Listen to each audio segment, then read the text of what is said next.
ನಮಸ್ಕಾರ ರೈತ ಮಿತ್ರರೇ, ನನ್ನ ಹೆಸರು ಮಂಜುನಾಥ್ ಅಂತ ಹೇಳಿ. ನಮ್ಮೂರು ಬೆಳಗುತ್ತಿ ಗ್ರಾಮ, ನ್ಯಾಮತಿ ತಾಲೂಕು, ದಾವಣಗೆರೆ ಜಿಲ್ಲೆ. ಈ ಒಂದು ನಾನು ಇವತ್ತು ವಿಡಿಯೋ ಮಾಡಿರೋ ಉದ್ದೇಶ ಏನಪ್ಪಾ ಅಂತಂದ್ರೆ, ನಮ್ಮ ತೋಟಕ್ಕೆ ಇವತ್ತು ಜೀವಾಮೃತ ಮಾಡೋದಕ್ಕೆ ನಾವು ಅಣಿ ಮಾಡ್ಕೊಂಡಿದ್ದೀವಿ.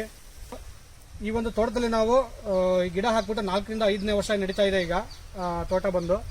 ಈ ತೋಟದಲ್ಲಿ ನಾನು ಮೊದಲನೇ ವರ್ಷದೂ ಕೂಡ ನಾನು ಜೀವಾಮೃತ ಮಾಡಿದ್ದೀನಿ. ಜೀವಾಮೃತ ಮಾಡ್ಕೊಂಡು ಬಂದಿದ್ದೀನಿ. ಆ ಜೀವಾಮೃತಕ್ಕೆ ಏನೇನು ಬೇಕು ಎಲ್ಲ ತರದ ಪದಾರ್ಥಗಳನ್ನ ರೆಡಿ ಮಾಡ್ಕೊಂಡು ಇಟ್ಕೊಂಡು, ಅಂದ್ರೆ ಮುಖ್ಯವಾಗಿ ಬೇಕಾಗಿರೋದು ನಮಗೆ 200 ಲೀಟರ್ ಡ್ರಮ್ ಅಲ್ಲಿ ನೀರು ಬೇಕು. ನೀರು ಹಾಕಬೇಕು ಮೊದಲಿಗೆ. ಅದಕ್ಕೆ ಬೇಕಾದಂತ ನೀರನ್ನ ನಾನು ಮೊದಲೇ ತುಂಬಿಸಿ ಇಟ್ಕೊಂಡಿದ್ದೀನಿ. ಬೋರಲ್ಲಿ ಬೋರ್ ಸ್ಟಾರ್ಟ್ ಮಾಡ್ಕೊಂಡು ಹಾಕಿ ಇಟ್ಕೊಂಡಿದ್ದೀನಿ. ಅದಾದ ನಂತರ ಇದಕ್ಕೆ ಮುಖ್ಯವಾಗಿ ಬೇಕಾಗಿರೋದು ಏನಪ್ಪಾ ಅಂತಂದ್ರೆ, ಜಾತಿಯ ತಳಿಯ ಹಸುಗಳ ಸಗಣಿ, ಇದನ್ನ ಕೂಡ ನಾನು ಒಂದು 10-15 ದಿವಸ ಶೇಖರಣೆ ಮಾಡಿ ತುಂಬಿಟ್ಕೊಂಡಿದ್ದೀನಿ. ಅದಕ್ಕೆ ಎಷ್ಟು ಕೆಜಿ ಹಾಕ್ಬೇಕು ಅಂತಂದ್ರೆ, ಒಂದು ಡ್ರಮ್ಮಿಗೆ 200 ಲೀಟರ್ಗೆ ಅದಕ್ಕೆ ನಾವು 10 ಕೆಜಿ ಸಗಣಿ ಹಾಕ್ಬೇಕು.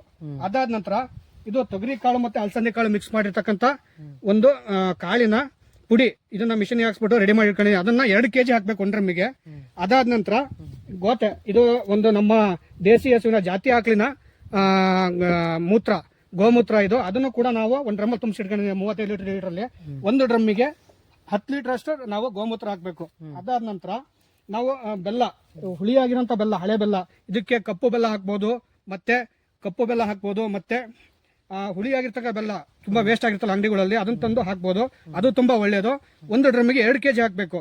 ಅದಾದ ನಂತರ ನಮ್ಮ ಇದೇ ಹೊಲದ ಬದುವಿನ ಮೇಲೆ ಇರ್ತಕ್ಕಂತಹ ಒಂದು ಮಣ್ಣು, ಬದುವಿನ ಮಣ್ಣನ್ನ ತಗೊಂಡ್ಬಿಟ್ಟು ಅದನ್ನ ಕೂಡ ಶೇಖರಣೆ ಮಾಡಿ ಇಟ್ಕೊಂಡಿದ್ದೀನಿ. ಅದನ್ನ ನಾನು ಈಗ ಆಲ್ರೆಡಿ ಬಕೆಟ್ ಹಾಕೊಂಡಿದ್ದೀನಿ.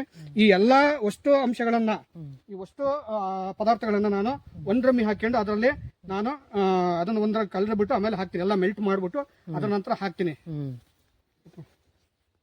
ಇದರಲ್ಲಿ ಆಲ್ರೆಡಿ ನಾನು ಮಣ್ಣನ್ನ ಕಲ್ಡಿ ಹಾಕಿಟ್ಟಿದ್ದೀನಿ. ಸ್ವಲ್ಪ ನಮ್ಮ ಬದುವಿನ ಮಣ್ಣನ್ನು, ಇದೇ ಹೊಲದ ಬದುವಿನ ಮಣ್ಣನ್ನು ಹಾಕಿದ್ದೀನಿ.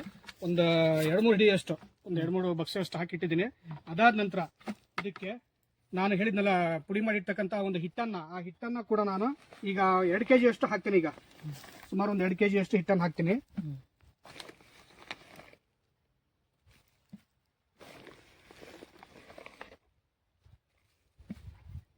ಒಂದು 2 ಕೆಜಿ ಆಯ್ತು. ಇನ್ನು ಮಿಕ್ಕಿದ್ದು ಡ್ರಮ್ಗಳು ಇದಾವೆ, ಇನ್ನೂ 5 ಡ್ರಮ್ ಇದಾವೆ, ಅದು ತುಂಬಿಸ್ಬೇಕು. ಅದಕ್ಕೋಸ್ಕರ ಅದು ಇಟ್ಕೊಂಡಿದ್ದೀನಿ ಎಕ್ಸ್ಟ್ರಾ. ಅದಾದ ನಂತರ ಗಂಜಲ, ನಮ್ಮ ಗೋಮೂತ್ರ, ನಮ್ಮ ದೇಸಿ ಹಸುವಿನ ಜಾತಿ ಆಕಳು ಗಂಜಲ ಇದೆಯಲ್ಲ, ಅದನ್ನು ಕೂಡ ಒಂದು 10 ಲೀಟರ್ ಅಷ್ಟು ಈ ಬಕೆಟಿಗೆ ಮೊದಲು ಹಾಕಂತಿದ್ದೀನಿ. ಬಕೆಟಿಗೆ ಹಾಕೊಂಡು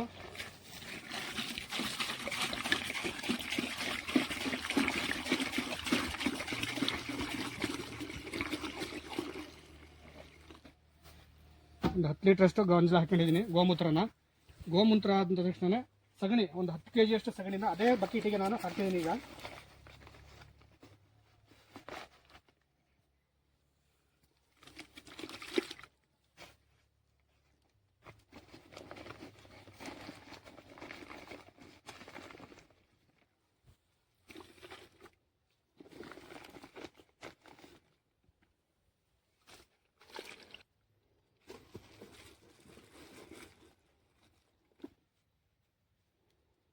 ನೋಡಿ, ಎಲ್ಲ ಬೆಲ್ಲ ಕೂಡ ಒಡೆದು ಬಿಟ್ಟು ಕ್ಲೀನಾಗಿ ಮೆಲ್ಟ್ ಆಗಿದೆ ಚೆನ್ನಾಗಿ ಒಳಗಡೆ. ಈಗ ನಾವೇನಪ್ಪ ಅಂದರೆ ನುಕ್ಕಿನ ಕೂಡಿ ಮೆಲ್ಟ್ ಆಗಲಿ ಅಂತ ಹೇಳ್ಬಿಟ್ಟು ನಾನು ಹಾಕ್ತಾ ಇದ್ದೀನಿ. ಹಾಕ್ಬಿಟ್ಟು ಮಿಶ್ರಣ ಮಾಡ್ತಕ್ಕಂಥ ಬಕೆಟಲ್ಲಿ ಎಲ್ಲ ನಾನು ಪದಾರ್ಥಗಳನ್ನ ಹಾಕ್ಕೊಂಡಿದ್ದೀನಿ. ಹಿಟ್ಟು ಮತ್ತು ಗೋಮೂತ್ರ ಮತ್ತು ಸಗಣಿ, ಮಣ್ಣು, ಬೆಲ್ಲ ಎಲ್ಲ ಮಿಕ್ಸ್ ಮಾಡಿ ಹಾಕ್ಕೊಂಡಿದ್ದೀನಿ. ಇದಾದ ನಂತರ ಈ ಒಂದು ಬಕೆಟಲ್ಲಿ ಕ್ಲೀನಾಗಿ ಮಿಶ್ರಣ ಮಾಡೋಣ. ಅದರಲ್ಲಿ ಸ್ವಲ್ಪ ಮೆಲ್ಟ್ ಆಗಲಿ ಚೆನ್ನಾಗಿ ಅಂತೇಳಿ ಇದಕ್ಕೆ ಮಿಶ್ರಣ ಮಾಡ್ತಾ ಇದ್ದೀನಿ. ಒಂದು 2 ಕೆಜಿ ಬೇಕು. ಇದಕ್ಕೆ ಒಂದು 2 ಕೆಜಿ ಅಷ್ಟು ಆದರೆ ಸಾಕು. ಓಕೆ ಆಯ್ತು. ಓಕೆ ಫ್ರೆಂಡ್ಸ್, ಮೀಡಿಯಮ್ ಆಗಿ ನಾನು ಗಟ್ಟಿ ಮಾಡಿ ಕಳ್ದಿದ್ದೀನಿ. ಅದರಲ್ಲಿ ಹಾಕ್ಬಿಟ್ಟು ಈಗ ಇದೆಲ್ಲ ಮಿಶ್ರಣ ಮಾಡ್ತಕ್ಕಂಥ ಒಂದು ಜೀವಾಮೃತದ ಅಂಶ ಪದಾರ್ಥಗಳನ್ನು ನಾವು ಏನು ಮಾಡೋಣ ಅಂತಂದರೆ, ಈ ಡ್ರಮ್ಮಿಗೆ ಹಾಕೋಣ. ಈ ನೀರು ತುಂಬಿರ್ತಕ್ಕಂಥ ಡ್ರಮ್ಮಿಗೆ ನೋಡಿ ಫ್ರೆಂಡ್ಸ್.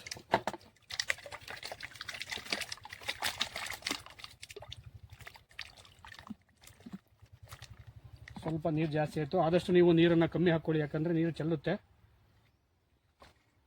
ಡ್ರಮ್ಮಿಗೆ ನೀರು ತುಂಬಿಸ್ಬೇಕು, ಸ್ವಲ್ಪ ಕಮ್ಮಿ ತುಂಬಿಸಿ. ಡ್ರಮ್ಮಿಗೆ ಏನೇನು ಬೇಕೋ ಅದೆಲ್ಲ ಅಂಶಗಳು ನಾನೀಗ ಜೀವಾಮೃತದಲ್ಲಿ ಹಾಕಿದ್ದೀನಿ, ಡ್ರಮ್ಮಲ್ಲಿ ಹಾಕಿದ್ದೀನಿ. ಇದಾದ ನಂತರ ಈ ಒಂದು ಜೀವಾಮೃತ ಏನಾಗುತ್ತೆ ಅಂದರೆ, ಇದನ್ನು ನಾವು 5 ದಿವಸ, ಸುಮಾರು 5 ದಿವಸಗಳ ಕಾಲ ಒಂದು ಗಡಿಯಾರಾಕಾರ ತಿರುಗುತ್ತಲ್ಲ, ಆ ವೃತ್ತದಾಕಾರದಲ್ಲಿ ಒಂದೇ ಕಡೆನ ತಿರುಗಿಸ್ಬೇಕು. ಮತ್ತೆ ಉಲ್ಟಾ ತಿರುಗಿಸಿದೆ ಅಂತ ಅಂದ್ರೆ ಇದು ಅದ್ರ ಇರ್ತಕ್ಕಂಥ ಜೀವಾಂಶಗಳು ಸತ್ತೋಗ್ತವೆ. ನಾವೇನ್ ಮಾಡ್ಬೇಕು, ಈ ಒಂದು ಗಡಿಯಾರಾಕಾರದಲ್ಲಿ ಈಗ ಇದು ಸಣ್ಣ ಕಟ್ಟಿಗೆ ಆಮೇಲೆ ದೊಡ್ಡ ತಗೊಂತೀನಿ. ಇದನ್ನ ಯಾವ ರೀತಿ ತಿರುಗಿಸ್ಬೇಕು ಅಂತಂದ್ರೆ ಹಿಂಗೆ ವೃತ್ತಾಕಾರದಲ್ಲಿ ಈ ಕಡೆಯಿಂದ ಹಿಂಗೆ ತಿರುಗಿಸ್ತಾ ಬರಬೇಕು ದೊಡ್ಡ ಕೋಲಲ್ಲಿ. ಇದನ್ನ ಇದೇ ರೀತಿಯಲ್ಲೇ ತಿರುಗಿಸ್ಬೇಕು. ನೀವು 5 ದಿವಸನೂ ಕೂಡ ದಿನಕ್ಕೆ 3 ಟೈಮ್ ಹಂಗೆ 5 ದಿವಸ ತಿರುಗಿಸ್ಬೇಕು ವೃತ್ತಾಕಾರದಲ್ಲಿ. ಗಡಿಯಾರ ಯಾವ ಥರ ತಿರುಗುತ್ತಲ್ಲ ಈ ಥರ ರೌಂಡ್ ಶೇಪಲ್ಲಿ ಆ ಥರ ತಿರುಗಿಸ್ಬೇಕು. ಅದಾದ ನಂತರ 5 ದಿವಸ ನೀವೇನು 3 ಟೈಮ್ ಮಾಡಿರ್ತಿರಲ್ಲ, ಅದಾದ ನಂತರ 5 ರಿಂದ 7 ದಿವಸ ಬಿಡ್ಬೇಕು. ಅದನ್ನ 5 ರಿಂದ 7 ದಿವಸದೊಳಗಡೆ ಬಿಟ್ಬಿಟ್ಟು ಅದನ್ನ ಈ ಗಿಡಗಳ ಬುಡಕ್ಕೆ ಹಾಕಬೇಕು. ಅವಾಗ ನೀವು ತುಂಬಾ ದಿವಸ ಕಟ್ಟಿರ್ತಿರಲ್ಲ, ಕಟ್ಟಿಡ್ಬೇಕಾದ್ರೆ ಒಂದು ಗೋಣಿ ಚೀಲದಲ್ಲಿ ಅದನ್ನ ಮುಚ್ಚಿಡ್ಬೇಕು. ತೇವಾಂಶ ಮಾಡಿರ್ತಕ್ಕಂಥ ಗೋಣಿ ಚೀಲ ತಂದ್ಬಿಟ್ಟು ಹಾಕ್ಬಿಟ್ಟು ಅದನ್ನ ಮುಚ್ಚಿ ಅದನ್ನ ಗೋಣಿ ಚೀಲದಲ್ಲಿ ಮುಚ್ಚಿಟ್ಟು 5 ದಿವಸ ತನಕ 5 ರಿಂದ 7 ದಿವಸ ತನಕ ಬಿಟ್ಟು 7 ದಿವಸಕ್ಕೆ ಹಾಕ್ಬೋದು ಬುಡಕ್ಕೆ. ಅವಾಗ ಏನಾಗುತ್ತೆ, ಒಂದು 200 ಗಿಡಕ್ಕೆ 1 ಲೀಟರ್ ಹಂಗೆ ಹಾಕಬೇಕು. ಸಣ್ಣ ಗಿಡ ಇದ್ರೆ 1 ಲೀಟ್ರು, ಒಂದು ಮೀಡಿಯಂ ಸೈಜ್ ಇದ್ರೆ 1-1.5 ಲೀಟರ್ ಹಾಕ್ಬೋದು. ಈಗ ನಾನು 1.5 ಲೀಟರ್ ಲೆಕ್ಕಕ್ಕೆ ಹಾಕೋಕ್ಕೆ ತಗೊಂಡಿದ್ದೀನಿ. ಯಾಕೆಂದ್ರೆ ನಂದು 4 ರಿಂದ 5ನೇ ವರ್ಷ ಗಿಡ ಸ್ವಲ್ಪ ಜಾಸ್ತಿನೇ ಇರಲಿ ಅಂತೇಳಿ ಆರ್ಡ್ರ್ ಮಾಡಿದ್ದೀನಿ. ಅದಕ್ಕೋಸ್ಕರ ನೀವು ಮಾಡ್ಕೊಳ್ಳಿ. ಒಟ್ಟು 200 ಗಿಡಕ್ಕೆ 1 ಡ್ರಮ್ನಂಗೆ ಮಾಡ್ಬೇಕು ನೀವು. ಇಷ್ಟು ಮಾಡಿದರೆ ಪರಿಪೂರ್ಣವಾಗಿ ನೀವು ಈ ಪರ್ಪಸ್ಸು 12 ದಿವಸ ಒಳಗಡೆ ನಿಮ್ಮ ಒಂದು ಈ ಜೀವಾಮೃತ ಮಾಡುವಂಥ ಪರ್ಪಸ್ ಮುಗಿಯುತ್ತೆ. ಅಲ್ಲಿಗೆ ನಿಮ್ಮ ಹೊಲಕ್ಕೆ ಹೆಚ್ಚು ಕಮ್ಮಿ 1 ವರ್ಷಕ್ಕೆ ಯಾವುದೇ ರೀತಿ ಗೊಬ್ಬರ ಬೇಡ, ರಾಸಾಯನಿಕದ ಯಾವುದೇ ಅವಶ್ಯಕತೆ ಇರಲ್ಲ. ಇದನ್ನ ಹಾಕಿ ನೀವು ಒಳ್ಳೆ ಗಿಡಗಳ ಫಲ ತರಬಹುದು. ಅದೇ ರೀತಿ ನಮ್ಮ ತೋಟ ನಾವು ಇಷ್ಟು ವರ್ಷ ಹಂಗೆ ಮಾಡಿರೋದು. ಈ ತೋಟ ಈ ಥರ ಇದೆ, ಈ ಥರ ಮಾಡಿದ್ದೀವಿ. ಇಷ್ಟು ವರ್ಷ 4 ವರ್ಷದಿಂದನೂ ಕೂಡ ಜೀವಾಮೃತ ಮಾಡಿದ್ದೀನಿ. ಇದು 5ನೇ ವರ್ಷ. ಇದೇ ಥರ ಮಾಡಿ ಜೀವಾಣುಗಳು ರೈತರಿಗೆ ಅನುಕೂಲ ಆಗೋ ಥರ ನೀವು ಮಾಡಿ. ಯಾಕೆಂದರೆ ಇತ್ತೀಚೆಗೆ ರಾಸಾಯನಿಕ ತಿಂದು ಹೊಲಗಳು ಭಾಳ ಇದಾಗ್ತಿದ್ದಾವೆ, ಇಳುವರಿ ಕಮ್ಮಿ ಬರ್ತಾ ಇದೆ. ಈ ಜೀವಾಮೃತ ನಾವು ಮಾಡೋದ್ರಿಂದ ತುಂಬ ಬೆನಿಫಿಟ್ ಇದೆ. ಮುಂದೆ ಲೈಫ್ ಇರುತ್ತೆ ಗಿಡಗಳಿಗೆ ಲೈಫ್ ಇರುತ್ತೆ, ತುಂಬ ಚೆನ್ನಾಗಿರುತ್ತೆ, ಲೈಫ್ ಬರುತ್ತೆ, ತುಂಬ ದಿವಸ ಬಾಳಿಕೆ ಬರ್ತವೆ ಗಿಡಗಳು. ಅದಕ್ಕೋಸ್ಕರ ನೀವು ಜೀವಾಮೃತ ಮಾಡಿ ಅಂತ ನಮ್ಮ ರೈತರ ಮಿತ್ರರಿಗೆ ಈ ಮೂಲಕ ನನ್ನ ವಿನಂತಿ.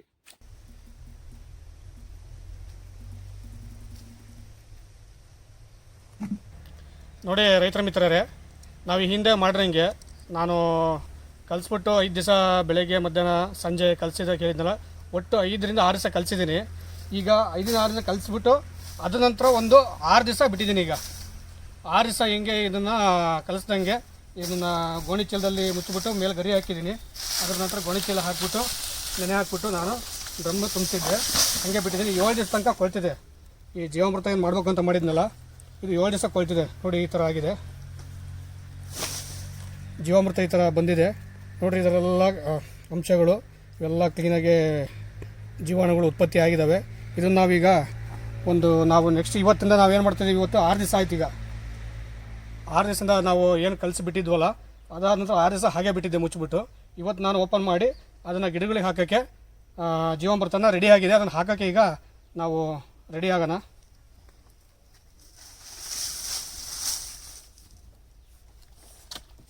ನೋಡಿ ಇದೇ ರೀತಿಯಲ್ಲಿ ನಾನು ತಿರುವಿದ್ದು ಅಲ್ಲಿ 5 ರಿಂದ 6 ದಿವಸ ತಿರುವಿದ್ನಲ್ಲ, ಬೆಳಗ್ಗೆ ಮಧ್ಯಾಹ್ನ ಸಂಜೆ ಅದೇ ಟೈಪ್ ಒಂದು ಟೈಮ್ ತಿಳ್ಕೊಂಬಿಡೋಣ. ಯಾಕೆಂದರೆ ಒಳಗಿಂದೆಲ್ಲ ಅಂಶ ಅಷ್ಟು ಇದಾಗ್ತಿರುತ್ತೆ. ಅದಾದ ನಂತರ ಬಕೆಟ್ ಇದ್ದಾವೆ, ಬಕೆಟಲ್ಲಿ ನಾವು ಒಂದು ಟೈಮ್ ಎತ್ತಾಕ್ಬಿಡೋಣ. ಎತ್ತಾಕಂತಾನೆ ಹಾಕ್ತಾ ಇರಬೇಕು. ಫಸ್ಟಿಗೆ ಒಂದು ಟೈಮ್ ಇದು ಮಾಡ್ತೀನಿ.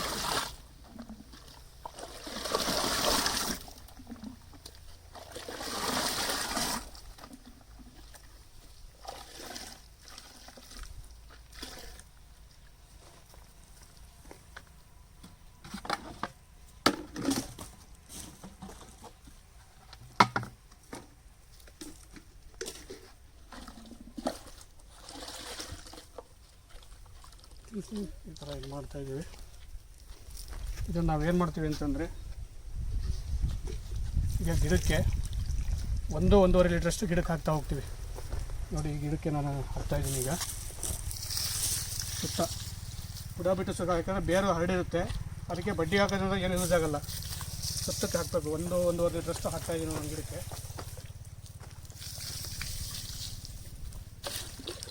ಸ್ವಲ್ಪ ಭೂಮಿ ಹಸಿ ಇದ್ದರೆ ಅನುಕೂಲ ಆಗುತ್ತೆ. ಹಸಿ ಮಾಡ್ಕೊಂಡ್ಬಿಟ್ಟು ಹಾಕಿದರೆ ಒಳ್ಳೆಯದು. ಇದು 1 ಲೀಟ್ರ್ ಜಗ್ಗಿದು. ಆ ಜಗ್ಗಲ್ಲಿ 1.5 ಲೀಟ್ರಷ್ಟು ಹಾಕ್ತಾಯಿದ್ವಿ.